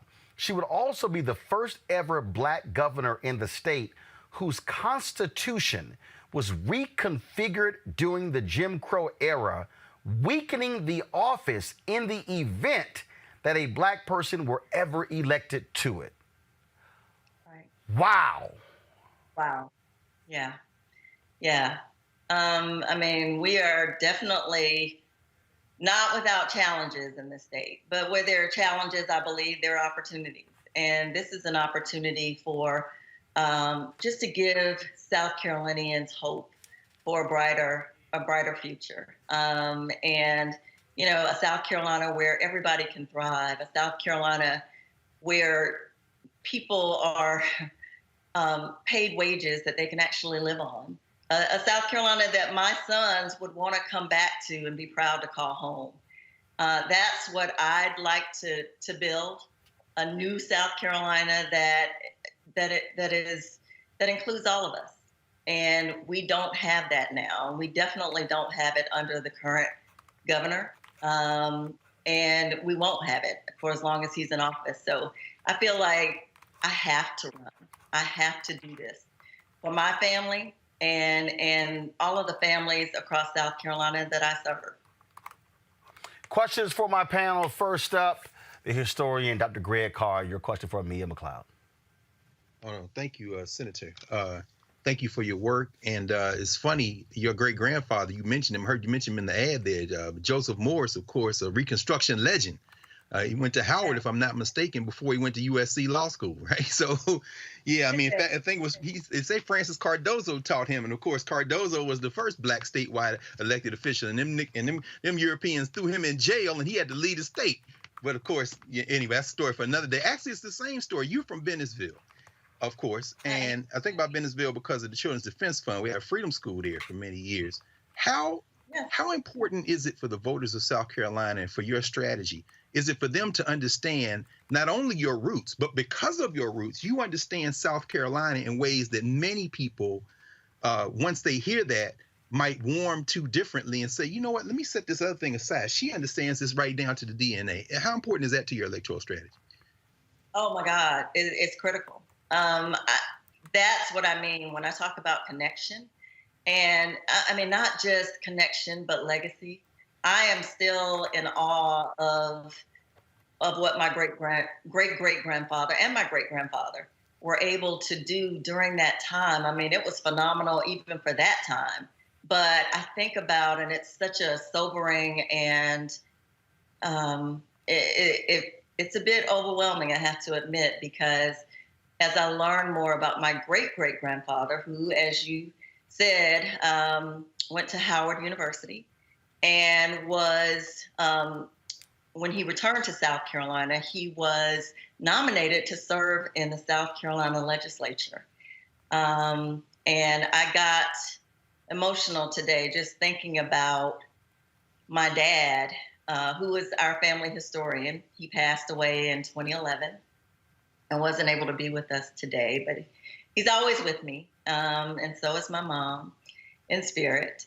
But I used to go to Miss Majeska Simpkins' house with my dad and sit with her for hours as they talked about the struggles that she faced and the struggles that my dad always talked about, that he and others faced during the Civil Rights Movement. And all of those struggles are eerily familiar to the struggles that our communities of color are still facing today. So legacy and connection and just having that perspective is what distinguishes me and makes me different. And I believe it's what fuels the fight that's in me. My dad used to say, if you see me in a fight with a bear, help the bear. And I mean, that kind of describes who I am. I am a fighter through and through, and I will not relent. I'm not in this race to make a name for myself or to raise my profile or my name ID. I'm in it for the people of South Carolina, and people are excited here. They are energized like I've not seen, and I just want that energy to continue. And for those who want to help us in this fight, even if they don't live here, I hope they'll go to miaforsc.com and give and donate, become a recurring donor if they can, because it's going to take, it's going to take a lot of money for us to be competitive. And it's also going to take, people fighting with us, joining with us in this fight for a better South Carolina, a stronger South Carolina. So I'm just excited to be with you guys tonight to share a little bit more about my story, my journey, and what we're about to do in this state. Amisha, your question for Mia McLeod. Absolutely. Senator, the video off the top was very strong. That ad was extremely special, and I think it reaches the hearts and the minds of many. My question, though, is related to the timing, specifically knowing that you're going into this race in 2022, the time of the midterm elections, the time that Republicans are really rallying their base and their support and are funding specifically a lot of challenges in southern states around what they claim is voter fraud or voter intimidation.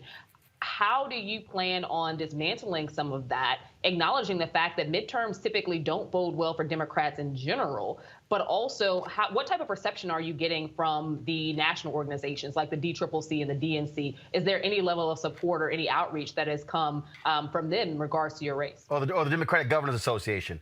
Mia, go ahead. Right. Well, we just launched today, but we have been in contact and have been communicating with all of those organizations, and I believe that they are going to be with us in this fight because it is going to be a battle. And as you said, with the midterm elections, they haven't always worked in our favor, but I just believe that this time is going to be different. Trump is not on the ballot. We are, of course, well aware of the voter suppression efforts in Georgia. And although we are not at that level of of effort yet here in South Carolina. The Republicans have pretty much a supermajority in both chambers. So, you know, the only way to address that is to address it head on. And I talk to groups all the time about the fact that we can't just depend on, you know, voters to know what changes need to be made. We've got to enlighten, we've got to engage, we've got to inform our voters and make sure that they understand what's at stake and do whatever it takes to get their votes, to vote and make sure that their votes are counted. So I am all over that in the state legislature. We have had a few changes, although subtle in comparison to Georgia.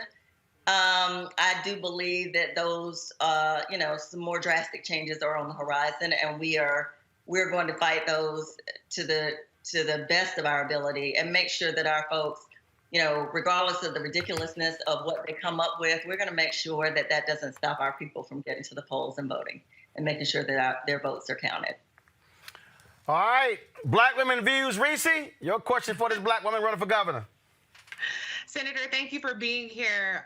You know, often Black candidates are treated as a cosmetics, diversity, lightweight, niche type of candidate. I like to say that Black candidates, Black women, particularly like yourself, are actually the credentials pick in the race every single time. Can you give us some insight into your specific and unique credentials that make you I don't want to say more qualified than your opponents, because I'm sure you're very gracious. You're not attacking your other opponent, which I wouldn't be mad at, but you're focusing more so on the Republican governor. But can you give us some insight into your specific credentials? You're a state senator. Any particular areas of strength? I know that you've been really strong on reproductive rights and things like that. But is there something that you think really resonates beyond, obviously, the natural base that people assume that you would have with Black voters and resonates across the state? Sure. Yes. I've been serving in the state, in the state house, in the House for 6 years, and now in the Senate for 4 years. So I have state government experience, but I had experience before that. Before that, I directed the state's National Crime Victims Compensation Program, and I launched the state's first Violence Against Women program that was the brainchild, or because primarily of the efforts of then Senator Joe Biden. So those are some of the things that I am excited about. But I've worked for a Republican Attorney General and for a Democrat governor. So I have experience with colleagues, you know, across the aisle and with people who. I have Republicans who support me in my races for the Senate, and I'm sure will be supporting me in this race. Not because I think that's because they know that with me, they have an advocate. They have a strong advocate, a voice, a fighter, somebody who's not going to back down. I will fight even members of my own party. And I think any of my colleagues will tell you that I am, you know, I'm determined to be on the side of the people, no matter what. And when we talk about credentialing, yes, I am much more credentialed, I think, for this office than my primary opponent, certainly, and my opponent in the general, because this governor has never had to work a job that pays $7.25 an hour. He's never had to struggle. That's why it's so easy for him to send federal unemployment dollars back to Washington. And he's never had to worry about whether he was going to have health insurance, health care, if something happened to him or somebody in his family. So that's why it's easy for him to not expand Medicaid. He's never had to worry about not being paid equally or being considered as equals, or he's never had to have the talk with his son or his daughter, because that's just never been an issue for him. But all of those things have been an issue for me. And so it goes to the heart of who I am, that it goes to the heart of connection. It goes to the heart of the courage and the compassion and just that connection that I have with people in the community, black, white, it doesn't matter, Republicans, Democrats, it really doesn't matter. And, I say all the time that I get calls from people from all walks of life who are struggling with something through no fault of their own sometimes, and sometimes not. Sometimes they have contributed to it, but they still call and I still help. I don't ask, are you a Democrat or a Republican? Do you live in my district? I don't ask those questions because when it comes down to it, it doesn't matter.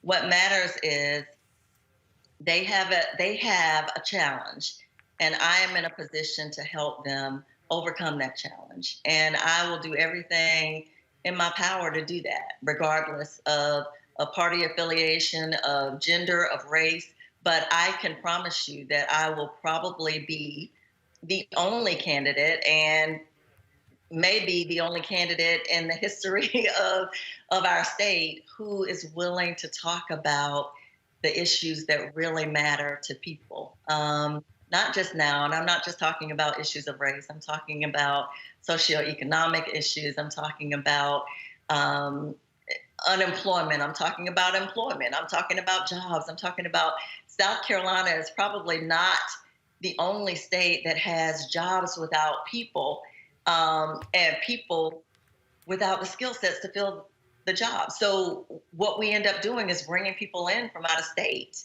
to fill the jobs that we do have. And, we're just, this is 2021. We should not be focused on firing squads and open carry on guns and fetal heartbeat bills. Those aren't issues that the majority of South Carolinians care about. They care about being able to live and being able to, just have a decent quality of life without having to work 2 to 3 jobs just to make ends meet.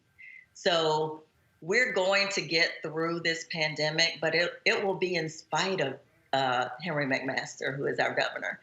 It won't be because of him. And we've just got to do something different.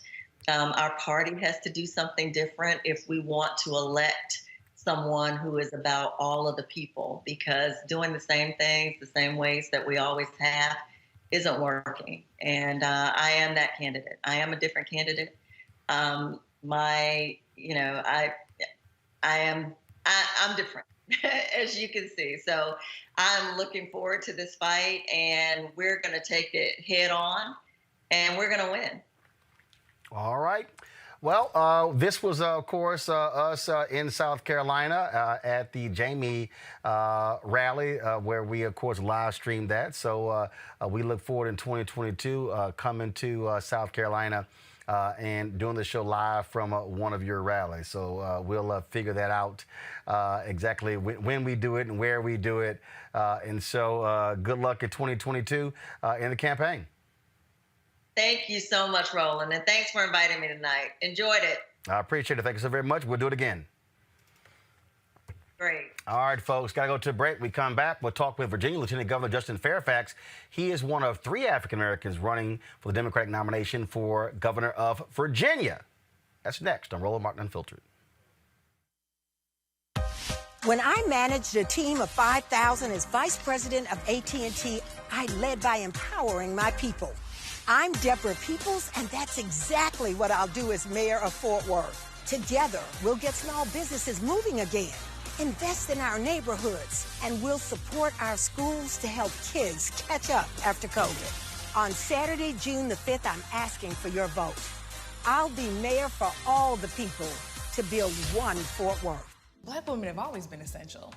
So now how are you going to pay us like that? And it's not just the salary. There are a whole number of issues that have to support us as women. Yeah, but that's what we deserve. That we shouldn't have to beg anybody for that. And I think that we are trying to do our best as a generation to honor the fact that we didn't come here alone and we didn't come here by accident. I always say every generation has to define for itself what it means to move the needle forward.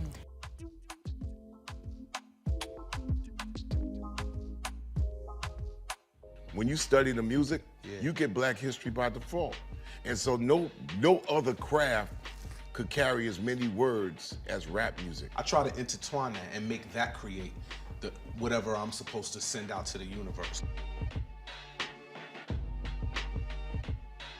A rapper, for the longest period of time has gone through phases. I love the word. I hate what it's become, and to this generation, the way they visualize it. Its narrative kind of like has gotten away and spun away from, I guess, the ascension of Black people.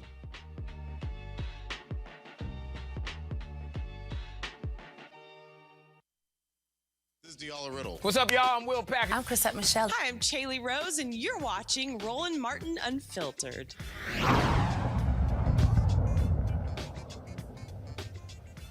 Folks, we're days away from the Democratic primary in Virginia, where there are several African Americans who are running for governor. One of them is Lieutenant Governor Justin Fairfax. He, of course, was deemed to be the leading front runner when he won just 4 years ago. But a couple of women made accusations against him, and he, of course, responded to that. And then also has criticized even the leading candidate in the polls, Terry McAuliffe, of one supporting that and also calling for his resignation moments after an accusation was made. He even challenged McAuliffe on the issue during one of the debates. He joins us right now. Lieutenant Governor Fairfax, glad to have you on Roland Martin Unfiltered. This has not been, you saw this looking a lot different 4 years ago. A lot of things have happened over the past 4 years. Polls are showing the former Governor Terry McAuliffe with a huge lead. How do you overcome that in the last 3 weeks or so before the actual primary? What is your plan? How are you doing that? Well, Roland, thank you again for having us on. And what we're doing is taking our message directly to the voters, as we've always done. And the voters are responding. We have a powerful message around fighting for justice, fairness, and opportunity, and also making historic investments in education here in Virginia. We put forward the most historic, transformational, intergenerational investment plan in our public schools in the history of the Commonwealth, called our 40-30-10 plan. We'd rebuild and reimagine every public school at least 40 years old with a $30 billion investment, and would do that within the next 10 years. We'd also raise teacher pay above the national average for the first time ever in Virginia. And we would also guarantee a summer enrichment or employment opportunity to every young person here in the Commonwealth. And so the success that we've achieved now over the last nearly 4 years that I've served as Lieutenant Governor of Virginia has been just really astounding. We have made so much progress, raising wages, abolishing the death penalty, cast tiebreaking votes to expand Medicaid in Virginia. And so now 550,000 more Virginians have health insurance today as a result. I also cast a tiebreaking vote to legalize personal use amounts of marijuana here in Virginia, becoming the first state to do so. So we are really lifting people up, dealing with racial injustice in our Commonwealth, and that is a powerful record, and it's one that's resonating tremendously with the voters around the Commonwealth. I'm playing a video right now. This is a video of you talking to folks who were voting early in September 2020. What has been the response that you've seen out there? Again, polling is one thing, but what are you seeing, hearing from the voters? And that's really what it boils down to, Roland. It's the voters. And we're hearing that the voters are really focused on the policies that are going to impact their families positively. They want a leadership that's been there with them on the ground, fighting through this COVID-19 pandemic, dealing with issues around racial injustice and criminal justice reform and police reform. These are all things that we have led on. And so what you're hearing, again, from the voters and in communities is really a focus on that message and on that record of success that we've had. And so we go into this election in 5 days on June the 8th. With a sense that we really, really are energizing people, and we want to make sure that message carries through. We also, as you know, have run for statewide office before here in the Commonwealth of Virginia against very well-funded candidates, and the voters have always shown up for us at the ballot box in every part of Virginia, at Hampton Roads, and where I will be actually this weekend, Southwest Virginia, Northern Virginia, Richmond area, Eastern Shore of the Valley. I mean, we've traveled all around Virginia and really are meeting people where they are with a powerful, authentic message. And that's, I think, what we are very excited about going into this election day. You were hit with accusations of sexual assault. You fought back against those. They called for actual impeachment hearings. Your response was you will cooperate in any criminal investigation. And during one of those debates, you challenged Terry McAuliffe on this issue. You were not afraid at all to demand that he speak to the issue during one of those debates. Yes, Roland. These accusations were false from the second that they were made, and obviously politically motivated. This has been over 2 years now since these were made at a politically opportune time. You'll recall in February of 2019, there was a great deal of unrest here in Virginia and some speculation that I might be elevated to the governorship at that point, and it was precisely then that these accusations and the machinations behind them really kicked into high gear. But we knew what the truth was from day one, and that's why 2 years later, people have seen the evidence, they know that they're false, and they frankly don't like that kind of politics. And so we really need to get to a place where people are not weaponizing these sorts of things, that we have investigations and due process and get to the truth. And when we find out that these are false, we need to really have accountability in those instances. And so I've also heard from the voters that they're proud that we stood up, that we had courage, that we were transparent, we focused on the truth. And I think that's really where our politics has to be. It has to be about lifting people up and not tearing people down. And for those who try to engage in that kind of politics for advantage, I think that the voters really do reject that. And that's what I've heard from people on the ground. And so again, we want to make sure that our politics is focused on the 8.5 million Virginians who really need a champion. They need somebody who's fighting for them, who's been there by their side. And as you know, I've done a number of things in the policy realm, but we've also started to change the course of the history of racial oppression here in Virginia.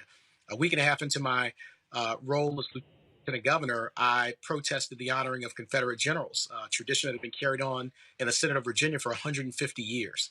And I'm proud to say that today, that 150-year-old tradition of honoring those Confederate generals has been broken. And it no longer happens. It's that kind of courage and leadership and standing up against what we have seen in the past, the worst aspects of our politics and our history, that we need to carry us forward into the future. And so the progress and the success that we've had in this role, again, expanding Medicaid, making record investments in our educational system, focusing on criminal justice reform, those are all things that the voters care deeply about. And so they see through a lot of the smoke screens in politics and instead focus on their families and their communities and lifting them up. And that's what I've done from day one. And that's why we've garnered so much support over the course of many years. Question from panel, Amisha Cross. We got video playing. You were at a Stop the Asian Hate rally, and we're playing that. Amisha Cross, your question for Justin Fairfax.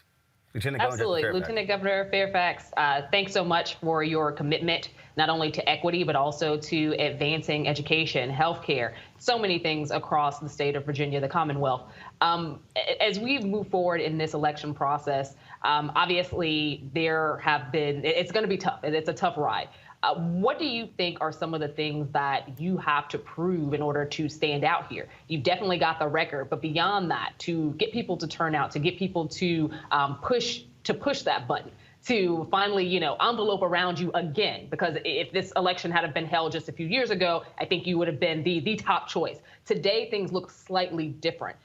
We know your record. What do you think it's going to take?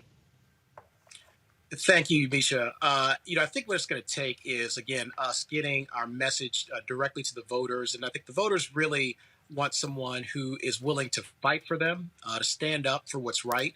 And particularly as we've come out of this COVID-19 pandemic, which has impacted every aspect of our lives, our economy, our educational system for our children, our healthcare delivery system. They really are facing some of the toughest crises that they've ever had in their lives, and they're experiencing tremendous amounts of hardship. And I think that they want to have someone who has proven that they're willing to stand up, that they're willing to fight under tough circumstances against the really focus in on them and lifting them and their families up. And so you mentioned the course of the last several years, we have had to, really stay focused through a lot of what goes on in politics. And what I hear, though, from so many people is that they're proud and they're happy that they have someone in my position who has been willing to stand up with courage, again, against so many of the forces that we have seen historically that have kept people back, that have left people behind, and that have kept communities from thriving. And particularly when you talk about African American communities, they have suffered the brunt of so much discrimination, of so many efforts to undermine them over the course of many generations. And so it's important to have someone who is willing to go out there and to fight and to have courage and to achieve results. And that's really what we have shown that we have the ability and the drive to do. And I think that that's resonating with so many voters of all backgrounds throughout the Commonwealth. And that's what we're focusing in on in our message going forward. Reese? Lieutenant Governor, I'm not a Virginia resident, but I have the misfortune of sharing the television market. So I have noticed that your opponents are up on the air with quite a bit of ads, and I haven't seen any ads for your campaign. Do you have a strategy? I know that you're the lieutenant governor, so one would think that that would be kind of a built-in recognition and awareness of your record, which, as you've laid out, is quite impressive. But do you have a strategy to reach maybe low engaged, people who are not necessarily out there going to events and things like that, particularly in a pandemic, to reach those and remind people of your record? Because I will say that the ads that I have seen from your opponents are pretty impressive. So how are you combating kind of that disadvantage that you have by not being up on the airwaves? Yes, great question. And one of the things that we have really prioritized is being out in the communities. We have a tremendous network of supporters all around the Commonwealth of Virginia who have been not only carrying our message during the course of this campaign, but really during the course of my entire service as Lieutenant Governor. And so people have gotten to fortunately see me, on the ground in their communities during some of the most trying times that we've had here in Virginia. And so you have seen, as you mentioned, a number of ads. I'm sure you'll see many, many more. There's many millions of dollars being poured into these races. But we've also been in races before where people have poured millions of dollars into those races, and we've been outspent before. But I think what is key here is voters really understanding and believing that you have their interests at heart, seeing that record, that you're willing to fight for what is right and to fight for them. And again, through COVID-19, through the unrest that we saw last year, where I was on the ground during the protests of police misconduct that were happening, the Confederate monuments, and I was really always with the people, and I've always been with the people. And they've been with me throughout my service. And so it really is that deep set of connections. It's those networks, those authentic relationships that we've developed over the course of my time, both before I came to office and certainly during my time in office, that really is energizing a lot of what we're doing. So you've seen races also around the country where people have spent, many, many millions of dollars, and it hasn't necessarily translated in the ways that people expected. So it's important for us to continue to deliver that message, continue to reach out, and it's something that I look forward to doing over the course of the next 5 days as we get up to June 8th for the election. Justin Fairfax. Thank you all very much. Hold on. Greg Carr, your question. Greg, Lieutenant Governor, hold on 1 second. Greg, I think you're on mute. Sure. Greg? Oh, yeah, there I am. There you go. Sorry. Go ahead, Greg. Yeah, thank you, brother. Thank you, Roland. And it's good to see you, Brother Fairfax. I promise you, man, it seemed like you're the hardest working man in Virginia. Every time I look up, it seemed like you are everywhere. I think you done met every one of them 8.5 million voters or people in Virginia. Because I'm like, does anybody else work in the government but Justin Fairfax? I see him everywhere, which actually leads me to the question about, not only June 8th, but beyond. With decades of public service in front of you, still to be lived and done for people. In the short term, what's the ground game strategy for the 8th? I know you've been out there every single day up to the 8th. I mean, and to kind of piggyback on Reese's question of infrastructure and campaign infrastructure. What's your game plan then? And then it looks like Virginia's gone blue. So how do you see this state continuing to move in that progressive direction that you've led in as we look out over the next term of years in terms of the future of Virginia? Yes, thank you, Brother Carr. Great questions. Yes. First, with regards to campaign and infrastructure, again, we are. I'm continuing actually when I leave here. I'll be getting back on the road and focusing on meeting so many more of not only our supporters but folks who we want to be engaged in this election, because we know that really voters are focused in a way like I've never seen on their own economic security, on their own healthcare access, because COVID-19 has just brought home so many of the challenges and brought into stark relief to the inequality that exists in our society. And so they really are focused on your message and how you're actively working to make sure that they have more secure and brighter futures for them, their children, their grandchildren. And so we'll continue to work through our networks, to work through the relationships that we've developed over the course of years to get those messages out. And when you talk about Virginia as a whole, it absolutely has been continuing to trend blue. When I was elected in 2017, it was with the most votes in the history of the Commonwealth for lieutenant governor, 1.36 million votes in that general election. And what we have seen is that our General Assembly has now come into Democratic hands. We have achieved tremendous progress as a result. As I've mentioned, we've abolished the death penalty, becoming the first Southern state to have done so, expanded Medicaid on my tie-breaking votes and the works of so many other people. And again, legalizing marijuana, raising the minimum wage, investing in our education system. And so these are all things that we've been able to achieve by speaking directly to voters, by speaking directly to the concerns, the issues that they have had, and also by having courage, standing up for what we know is right. And again, here in the Commonwealth of Virginia, which has such a long history, as you know, over 400 years of history. And in that history are so many instances and examples of structures and systems that have really kept communities back, particularly African-American communities. And so now there's really an awakening, and people are saying that we want to go in a different direction when it comes to the future of our Commonwealth. And we need folks who have courage, who have fought alongside us to make those things happen. And so we're going to continue to have that courage to stand up, to fight, and to have that message be delivered. And so that's really what we're doing, not only for the next several days, but as you mentioned, going into the future, which we know will be very different and much more positive as a result of the work that we're doing together. Mm-hmm. Governor Justin Fairfax, we certainly appreciate it. Thank you so very much for joining us here on Roland Martin Unfiltered. And as always, an alpha man who is doing good things.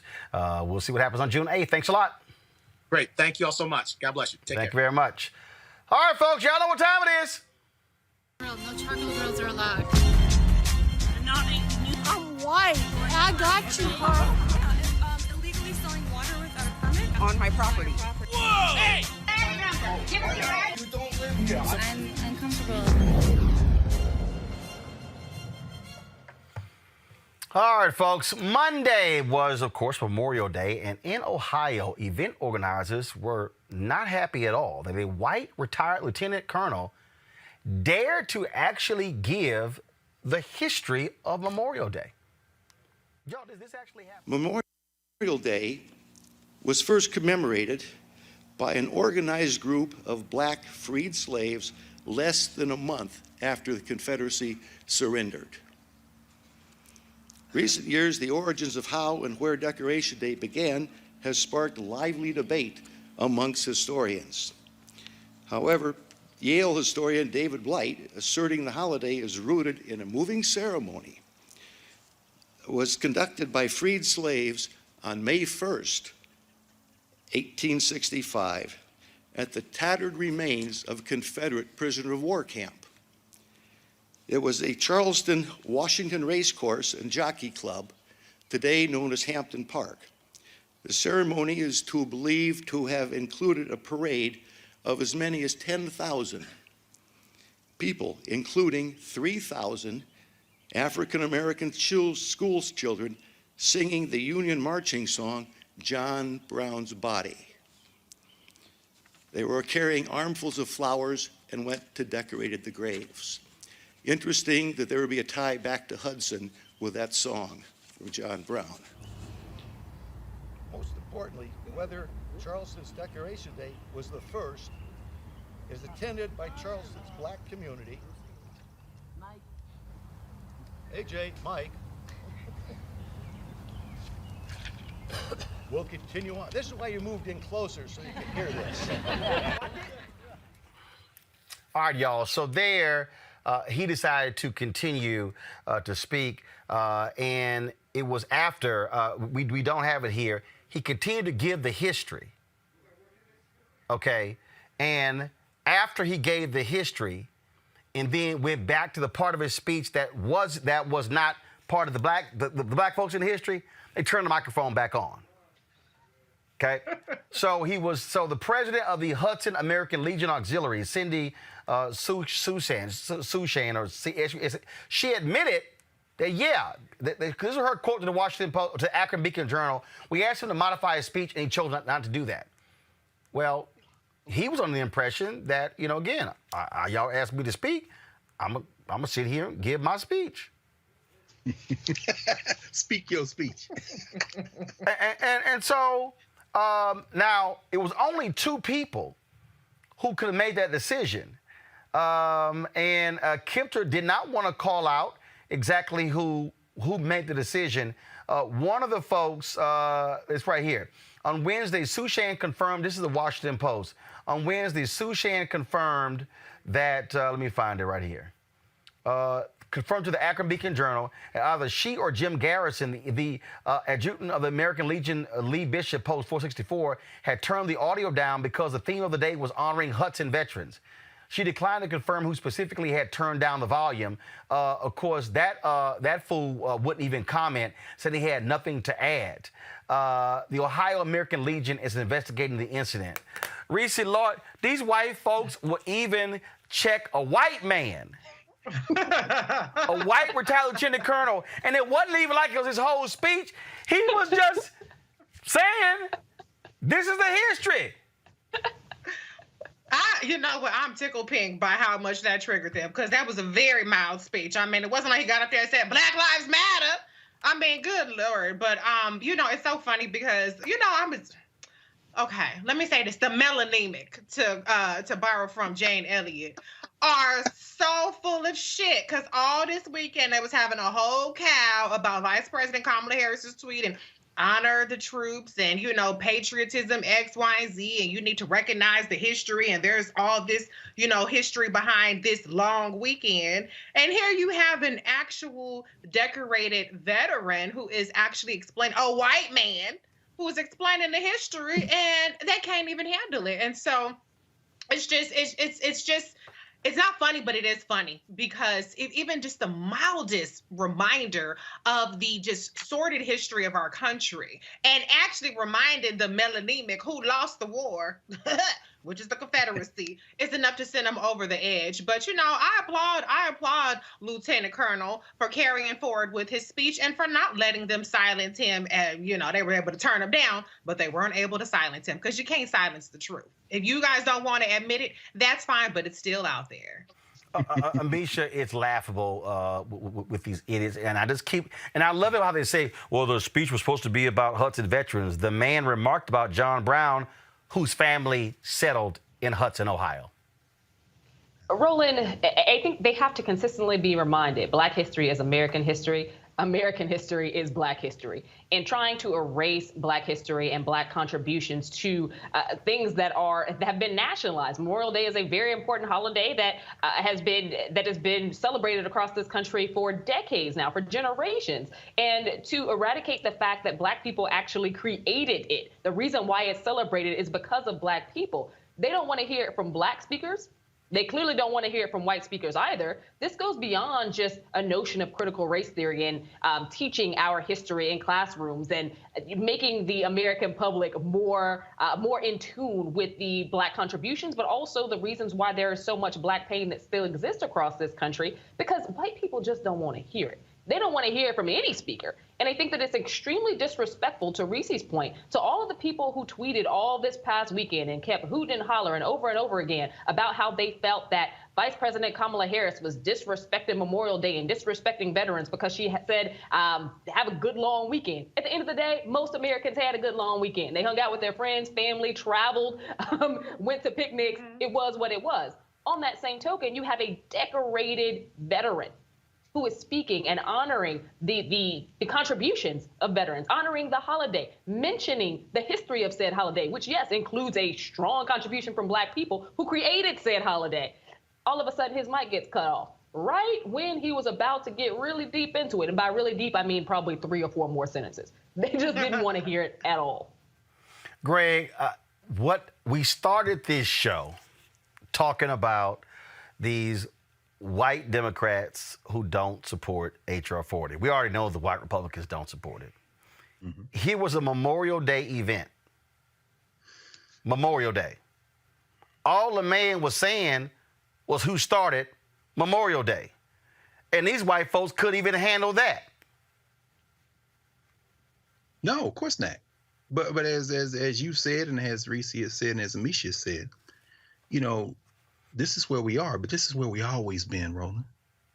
This is just another little battlefront in the cold Civil War. I love and appreciate them for this because they're dropping all pretenses. With your indulgence, I'm going to channel my inner John Brown, who, as you said, from 5 years old to about 17, lived in Hudson, Ohio with his father, Owen, and moved the family there from Connecticut. I'm going to channel my inner John Brown. When John Brown and those 19 guys went into Harper's Ferry, Virginia in October 1859 with 5 Black men as well, including Dangerfield Newby, who came out of enslavement and said, I'm going to liberate my wife. They were trying to set off what became the Civil War, and they probably did help do that. Lieutenant Colonel Bernard Kempter understands that, and the open enemies of our common humanity that cut his mic, I respect you all because you're fighting for something. You believe it. The thing about denial, however, is it doesn't stop reality. So you can get your 43 states and try to stop us from voting. That's fine. You can have your affirmative action hires in places like Duke, where Mike Krzyzewski hands off his job to another unqualified white man, and up in Boston, where Danny Ainge retires and another white man gets promotion, and even Stephen A. Smith walks off the set in disgust. Y'all can keep it up, but your little country is just about over.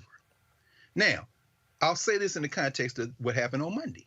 When you see Lieutenant Army Colonel Bernard Kempter say that, as you said, it wasn't, as Misha said, and Misha, you just said it, it wasn't going to be but a couple more sentences, but you just came back from Tulsa, brother, and the brother who did the children's book, who did the illustration on the children's book on Tulsa, he also did the illustrations on this little book. It's a good book for your children called, guess what, A Day for Remembering. There's Floyd Cooper. This is the history of that Memorial Day he was talking about. Roland, let's just pause here.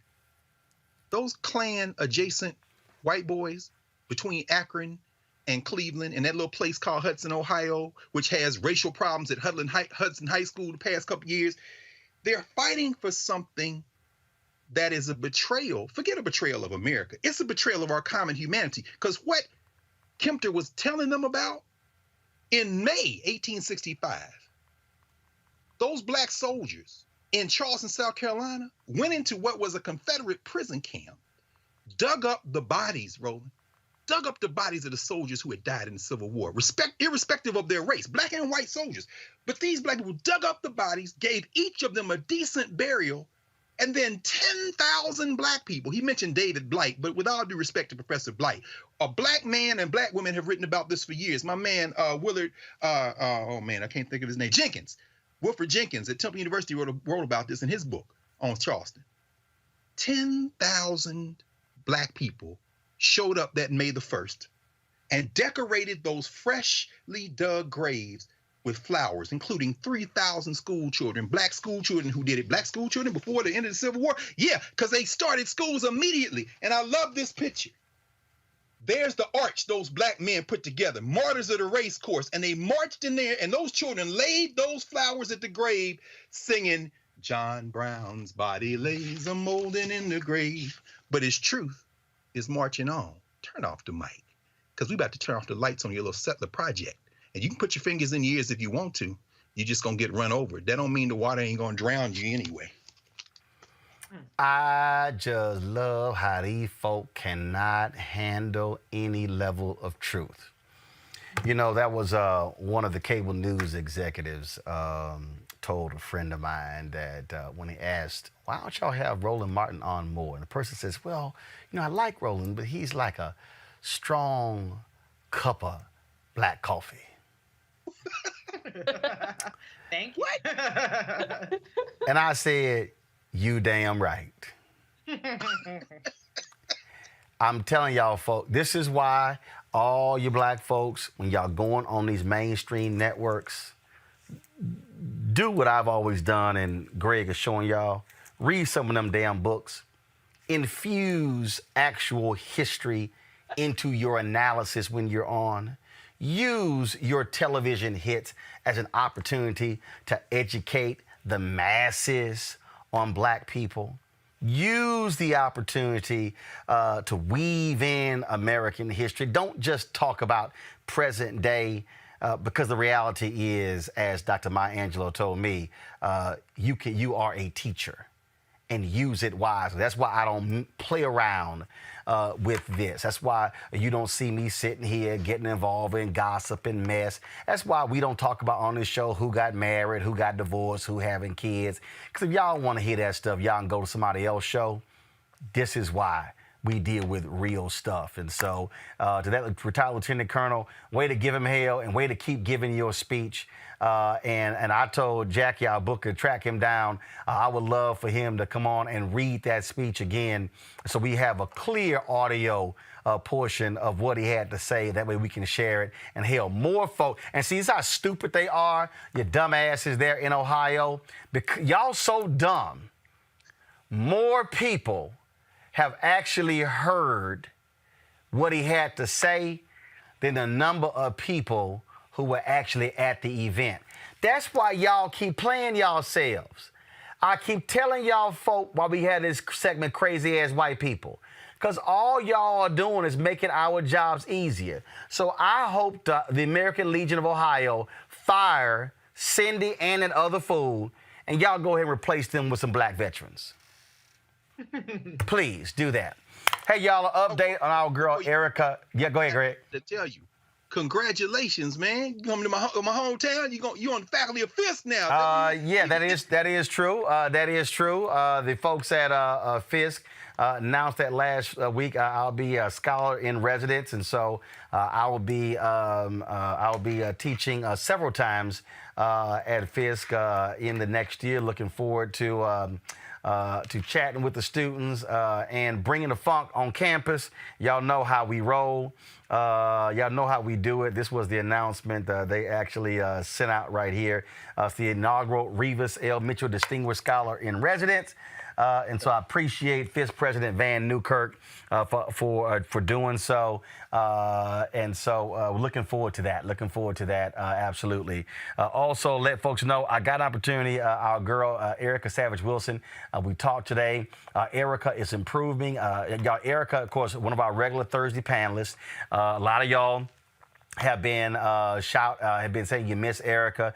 She was involved in a really, really bad accident. Y'all, we almost lost Erica in that accident. She's going through massive therapy, speech therapy. She suffered traumatic brain injury, physical therapy, all of that, dealing with hearing loss. And so she's a fighter. And so it was, so she was talking, like she's getting her speech back. She just wanted to thank us for the tribute last week, the video we did, saying how much folks we miss her and all of that. And so we want people to understand that y'all keep praying for her. She needs it. And again, if y'all also want to show us some love, Reese asked us to do this. And so Erica's Cash App is, give me 1 second. I had $ Erica Savage Wilson. I think that's what it is. Yeah, that's right. Yeah, $ Erica Savage Wilson. And so if y'all want to drop her something, please do so. Let her know. She can't, like I say, she's limited what she can do, not much talking. So she's responding with hearts of the people who have actually given her, who have contributed to her, given her a love offering. So I just wanted y'all to know she did call as I was coming into the office today. And so she wanted just to go ahead and let y'all know. And so it's going to be a long way back for her. When she called me earlier this year, she said, I won't be back until next year. That's how much therapy she has to undergo. But we know she's a fighter, and we can't wait to have her back on the show. So just wanted to give y'all that update. We appreciate everybody. Amisha, thank you. Reese, go ahead. I'm sorry. Yeah, it's Erica, Erica, because I know a lot of people spell Erica with a K, so it's Erica. Yep, $. Y'all should know how to spell Savage and Wilson, but Erica's with a C. $ Erica SAVAGEWILSON. So please drop her a little something. All right, folks. Amisha, Greg, and Reese, thank you so very much, folks. Again, if y'all want to support what we do here at Roland Martin Unfiltered, y'all know how to do so. John Bring the Funk Fan Club, Cash App, $ RM Unfiltered, PayPal.me/R Martin Unfiltered, Venmo.com/RM Unfiltered, Zelle is Roland@RolandSMartin.com or Roland@RolandMartinUnfiltered.com. And so y'all know how we always end the show. Go back to the panelists and me as well. I want to thank everybody for watching. All of y'all who are on YouTube and Facebook and Instagram and Twitter who are watching, please support the work that we do. We keep it real. We keep it independent. And, of course, we end the show the same way every single day. Y'all know how we do it. Now, Misha, Greg, and Reese and Erica have a way of ending the show as well. So you got to throw the right fist up, Misha, to join them up. So here we go. See y'all tomorrow. Holla!